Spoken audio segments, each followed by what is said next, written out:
Diyos. Amen. Hindi ang ating galit at mga pag-iisip na mapaghiganti. Kapag buong puso natin itong itinaas sa Diyos, ay saka lamang po natin makakamtan ang tunay na kapayapaan at kagalakan na bunga ng banal na Espiritu.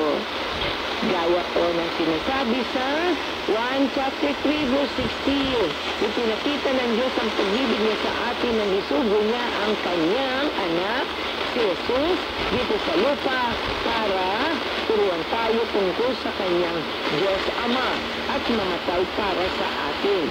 Ang pagmamahal ng Diyos sa sangkatawan ay napakadakila po.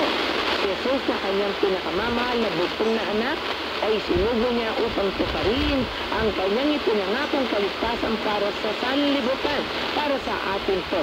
Si Jesus ay ang natatanging pag-ibig o pagmamahal ng Diyos para sa lahat. Siya ang patunay na ang Diyos ay pag-ibig at palaging isinasaalang-alang ang ating kabutihan at kapakanan bilang kanyang mga anak dahil siya ay mabuting Diyos. Kaya pinadala niya si Jesus upang ipadama sa atin ang dakilang pag-ibig po ng Ama. Gumawa ang Diyos ng paraan upang tayo ay magbalot sa Kanya.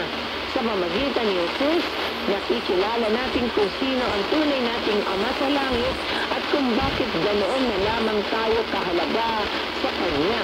Dahil mahal niya po tayo.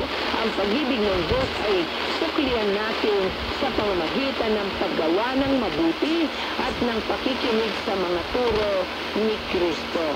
Naway maging bukas po tayo mga kapatid sa kalooban ng Ama